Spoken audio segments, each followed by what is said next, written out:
Our first guest today is the incredible Kim Yabsley. Kim is a funding acquisition strategist and founder of Everyday Strategy, a business dedicated to helping entrepreneurs unlock government grants to drive success. She is the secret weapon behind many small businesses' success stories. It's an absolute inspiration, an amazing mum, and a champion of women supporting women. Let's put our hands together for Kim Yabsley. Hello. Nice to have you. Welcome. Excited. Yes, so exciting to be here. Yes. Look, there's so much I want to chat with you about, Kim, and the work that you're doing is such an important part because a lot of businesses do struggle financially bootstrapping their brands, and to have that government support is quite critical for a lot of businesses. What was the catalyst for you starting your business? Well, I've been self-employed for 20 years now, and in that first business, we built a tech platform to help people benchmark culture, and we did that using government grants. And I'm a strategist by background, and what I realised in that process is that small businesses don't really understand the world of government grants, and so they're not able to use them as a growth strategy. So I really wanted to just, unlock the potential for people to use grants as another strategy to grow their businesses. Fantastic. What advice would you give other entrepreneurs starting out their business? I'd say there's so much, right? Like, entrepreneurship is a journey of self-discovery, like the biggest journey I've ever been on, of understanding and up-leveling myself. So my tips would be go early and go hard, investing in mentors and coaches who can support you to get the results that you want. Yes, that's so true. And how do you know when to just trust your instinct rather than just, sometimes we have a set path and a business plan, but sometimes our gut instinct is saying, no, do this. How do we know which one to trust? I think it's about balance. Like in any area of life, sometimes we tilt a little bit too far, to one end or another, and it's just about bringing that balance back and listening to what you're doing. Like, we all need a strategy to drive our actions, but we need to tune in to our bodies and our hearts and listen to, that inner voice, and then just follow that. Yes.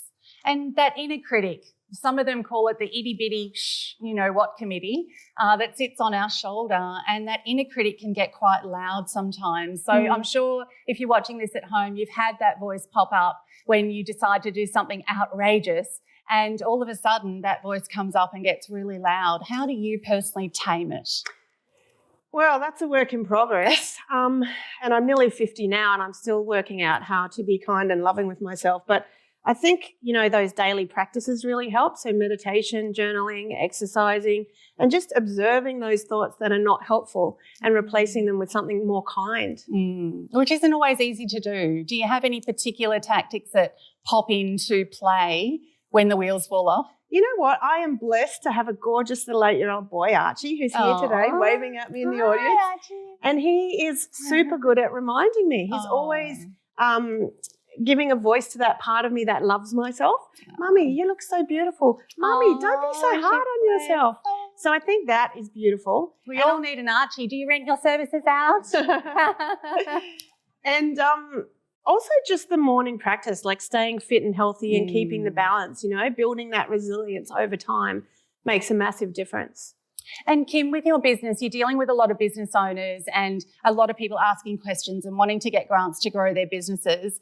So how do you maintain flow? What does flow look like for you? Well, I'm still working that one out too, but earlier this year... I'm glad I'm not the only one. Earlier this year, I decided that I needed more balance. So I tried to, I started getting fit again, and I went to working only school hours so I could kind of balance that never-ending demand, because the day can otherwise never end when you're self-employed, as you know. So I think flow is about that question you asked earlier about just the balance, following through, taking massive action, but also having unwavering faith and just believing in what you do and focusing on the process rather than the outcome. Yeah, that's so important. And sometimes we can get caught up in the process of it and we can kind of forget to enjoy the journey as well. Do you find that? Yeah, that's right. And at the end of the day, like, we want to enjoy our life and we want to feel good when we look back. So I try really hard to make sure that I am doing things that when I go to bed tonight, I'll be happy I did today. Yes, yes. And how important is corporate culture? Well, it's so important. And corporate culture is my first and true love. And I think, most organisations understand and value the importance of it, but I think it's still a bit of a misnomer. What is culture? Yeah. So I think people are still struggling to comprehend that culture is really just the sum total of our relationships with the people that we work with. And we spend 80,000 hours now in our life at work. Oh, so hang on a minute. Sorry, how many? 80,000. Yeah. Work? Wow. 80,000 hours at work. That's so we want to be able to show up in that environment authentically. Absolutely. And how do you define freedom? Freedom. I've just been playing with the idea of freedom. I think freedom is about choice, having time to choose what you want to do. Yes. Having the money to say yes to things that you want to say yes to, and having the self-awareness to choose in any moment in which direction you want to go, and even down to what thought you want to follow. So what I've noticed is that the more advanced my business becomes, in many ways, the simpler my life is becoming. Like, when I think about if I achieved all of my goals, what would I do? It'd be very similar to what I'm doing now. Just living simply by the beach, hanging out with my little boy and my friends, visiting my mum. Look at the smile on his face. Oh, so well, Archie's actually starring in a movie himself soon. So. Oh, really? We'll have to have him on the show. Yes. And so tell us a little bit about some of the success stories maybe you've had with working with clients with grants. What have they been able to achieve? Oh, we've had some amazing examples. The thing with grants is that people often don't understand. They're only on average 17% successful. So you really have to apply for 6 grants before you're going to win one. And people often apply for 1 or 2 and then they get demoralised that they don't win and they sort of pull out. So we work with clients to strategize about how to use grants as a growth strategy.